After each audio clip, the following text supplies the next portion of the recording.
এটা হচ্ছে আইজল রিসোর্ট। আইজল রিসোর্টের একটা খাসিয়ত আছে, একটা গোপন কথা আছে। সো আসসালামু আলাইকুম বন্ধু, আমি ইকবাল আর আপনারা দেখছেন শো প্লাস। তো আমি আজকে করারকুর যেটা ব্রিজ পারে একটা রিসোর্টটার নাম আপনারা প্রথমেই শুনলেন, রয়েছে আইজল রিসোর্ট। এই রিসোর্টটার একটা গোপন রহস্য আছে, রহস্যটা আপনারা ভিডিওর সাথে সাথে থাকেন, নিশ্চয় আপনাদেরকে দেখাবো।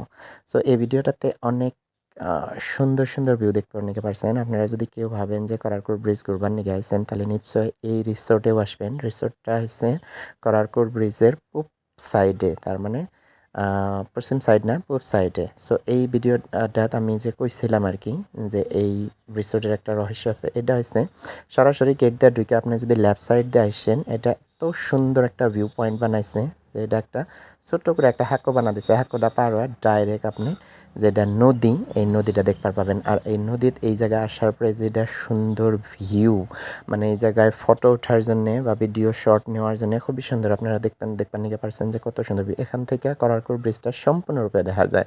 আসলে কোন জায়গায় ড্যামেজ হয়েছে, ব্রিজটা কোন জায়গায় ভাঙার পজিশনে আছে ওইটাও দেখা যায়। আর ব্রিজটা এত সুন্দর করে এই জায়গা থেকে দেয়, তার মানে রিসোর্টটা এত সুন্দর পজিশনে বানানো আছে যে আপনি ঢুকার পরে যেটা পার্কিং এরিয়া বা যেটা পার্ক টাইপের বস্তু বানাইছে, ওইখানে দেখার পরে ভিতরের দিকে যদি ঢুকে আসেন, তাহলে এই যে সুন্দর লাইনটা পাওয়া যায়। যেটা আমি কইছিলাম গোপন একটা সিক্রেট কথা আছে, এটা হচ্ছে যে আপনি ব্যাক সাইডে যদি আসেন, তাহলে এই নদীর যেটা ভিউ বা আসার জন্য যেটা রাস্তা বানাইছে, সুন্দর ডেকোরেশন বানাইছে, এই বস্তুটা দেখা যায়।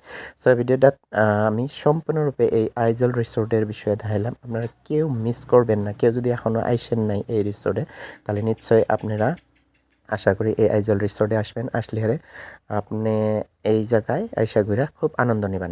ধন্যবাদ।